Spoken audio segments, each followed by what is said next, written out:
Hi all. I've been meaning to do this video for a really long time, but well, first of all, I just haven't got around to it, and second of all, I wanted to make sure that my system was working exactly as I hoped it would work. And so I'm finally here, and I've brought along my team. I wanted to share what looks like a very convoluted and crazy system, but just to share how well it all works for me. So I'm working with two bound books in Chic Sparrow leather covers. It makes no difference what they're in, doesn't matter what sort of books they are, it's not of any significance whatsoever. And I also work with two Filofax. This Filofax, the top one here, is just my wallet. It just has my cards, my debit cards and ID and shopping lists and coded passwords and things. This is just a small little thing that I carry in my bag to the shops with me. So for the purposes of this video, it's not actually really relevant. I might go to my planner first to describe the system. I need a dated planner. I can't function without a calendar that is already predetermined, pre-written for me. So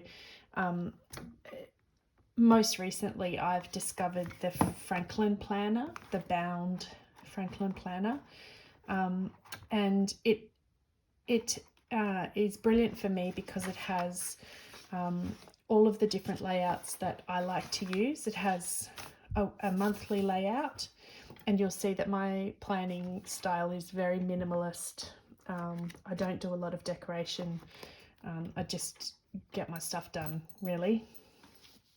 So I put everything in this monthly layout, all my meetings, when my bills are due, when I get paid, any recurring appointments or engagements or anything really that I just need to remember ahead of time. I also I try to look into this each week to just see what's coming up, but I tend to flick backwards and forwards through this layout and the daily layout, which is what this Franklin planner has. The good thing, or the thing that I like the most about this planner, is that it has a weekly layout, just a single page, and in any other format that I've looked at and used, I'd like to have a whole week view, but with room for writing an ongoing task list. So my task list just starts at the beginning of the week and flows right through. It doesn't matter what gets written on there, it just goes there, and then I will tick off the tasks as they happen, and or I will assign them to particular days in the week, and I'll just work through them that way. I won't go into the details of how I determine my tasks, according to goals and all that sort of stuff. It's more just about how I run my information, I suppose. So we have a weekly view, and then we have a daily view, and you can see here that I use the daily task list when I put tasks across from the weekly listing. I pop them into the prioritized daily list, and I'm still getting used to the Franklin Covey method, but I am using the prioritized alphabet system to some extent. I'm not stuck on it, and I'm not fully practiced in using it, but it is sometimes helpful just to skim down there and say, okay, well, I've got two tasks that have higher priority than the others. So that's just a quick reference guide, I guess. You can see I also put in meals. So we plan our menu each week. My husband and I sit down on a Saturday morning and write up the week's menu from Monday through to the following Sunday, and we do our shopping on the Saturday, so that's all written in there. And you can also see I schedule out my days. Some days, like on Thursday last week, I just wrote 2 appointments in and I didn't write anything else in. But on busy days like this day, last Wednesday, and today, I will schedule in tasks, block out task time so that I can stay on track if I need to get a lot of things done in one day. Sometimes I use this as a daily task list as well. If something pops up unexpected, I might write it in here. But more often than not, I'm finding that I'm using it to write notes after the fact. So I guess a little bit of a journal or a memory keeping purpose. And the reason I don't write many notes in this section here, well, firstly is because there's not a lot of room, and secondly is because I write lots of notes. I doodle. I use my notebook as my main writing book, and so it doesn't matter what book I'm using, because my system helps me to find information within any book that I've written in. So you can see up here, there's a little reference, I guess, to this reference here tells me which pages in my notebook I used on that day. So on Friday the 3rd of September, I used in my 2021 book number 2, and actually I would normally have put an ST in front of that to determine that it was a Stalogy book, but doesn't matter. In my second 2021 notebook, I wrote on page 88 through to 93. So we test that. On page 88, 3rd of September, Friday, through to page 93. And so you can see that the next date is here. I also use my notebooks fairly specifically. I write on the right-hand page, and if I go back into any of these notes, or if I have any further questions or further notes to write, I add them to the left-hand page. So there'll be definitions or quotes to look up, or just further notation on the left-hand page. The right-hand page is basically what I've written, or a daily log for that day. So this page, so if I'm ever looking, if I know that I've been to a meeting on a particular day, I can go back to the day in my planner. I can look up here, and it's the same for every day. I use this every single day, unless I don't write notes in my notebook, then I don't write anything in here. So Saturday, obviously I didn't write any notes, so I haven't written a reference at all. I write the reference, which book it was and which page it was. And so just give me a second.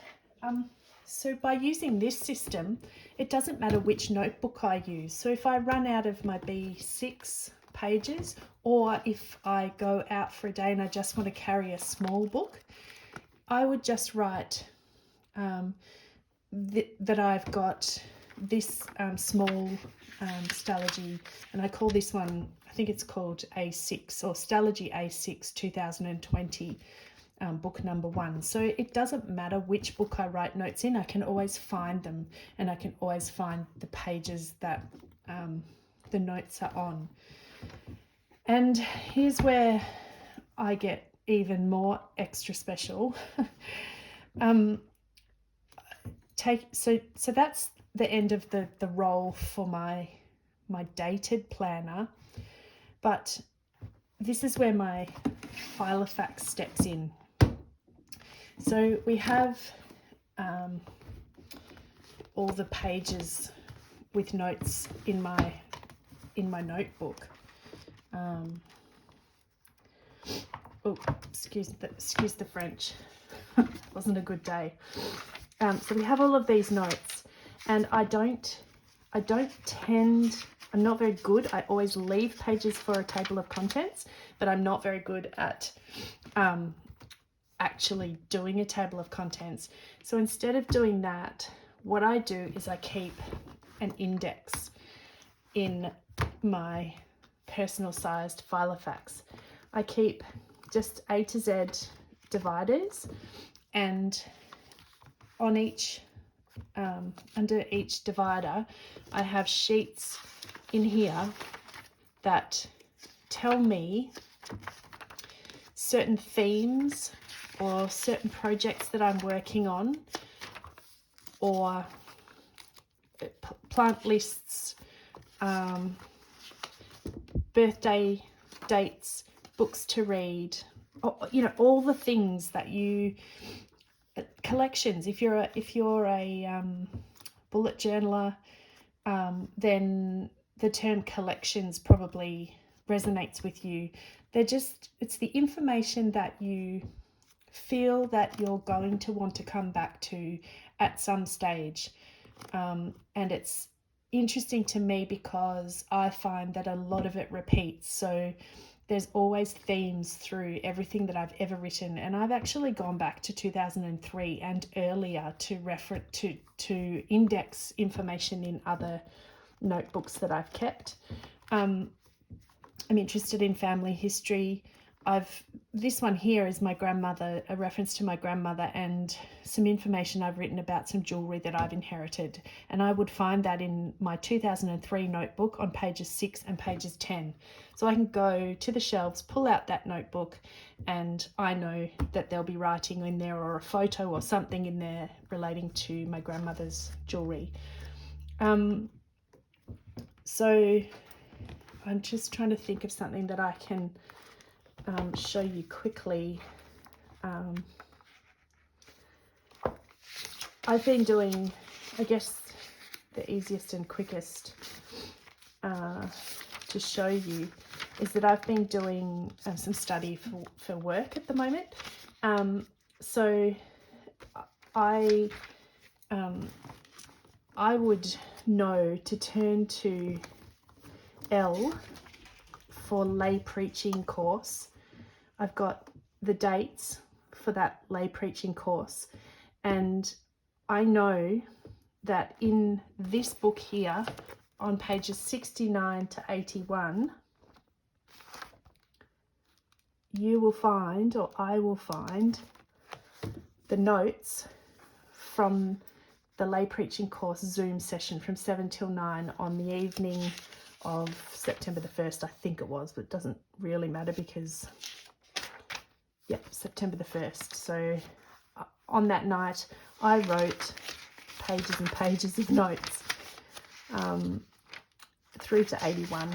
So I can go back and find those notes quite easily. I also know that from page 85 to 87 in this book, I did some reading and I wrote notes about the reading in this book. And then I also know that I've listed recommended readings for this course on page 68, 69 and 72. So I can go to those pages, 68,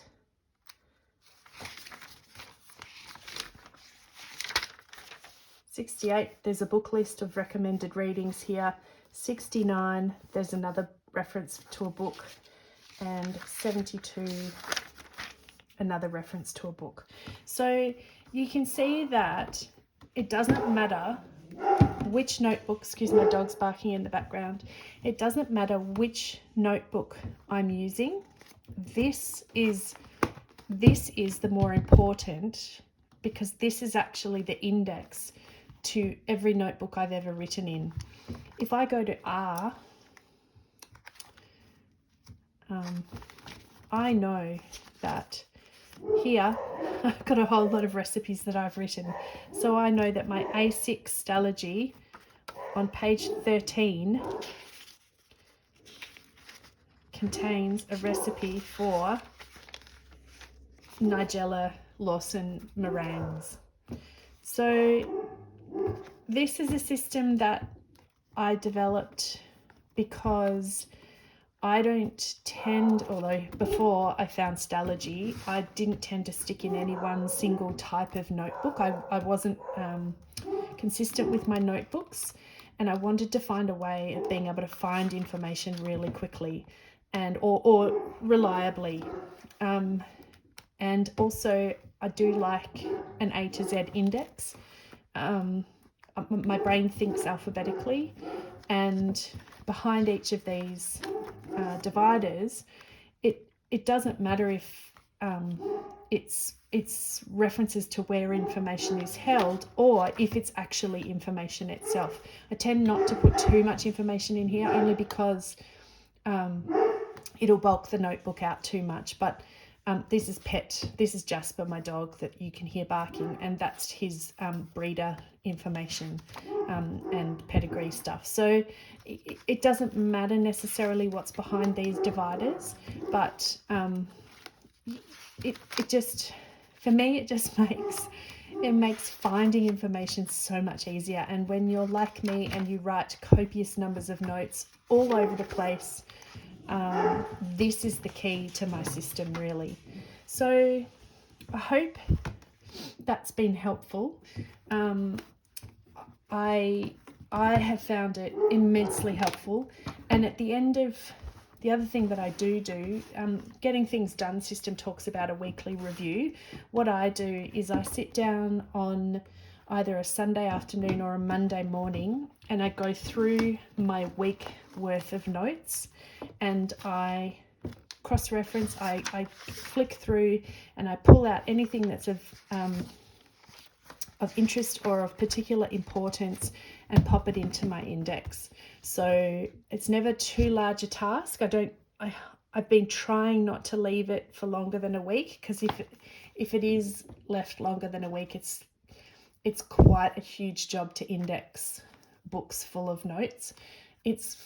I actually find it quite enjoyable and quite relaxing, but it does take an awful lot of time to flick through and pull out stuff that you think's interesting to keep.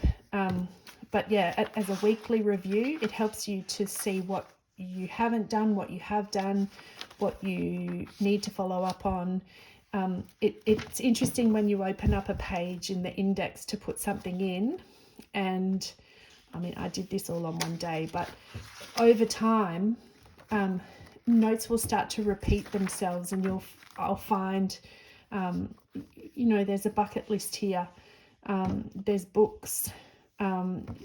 There's repeated information, and I find that fascinating. That a lot of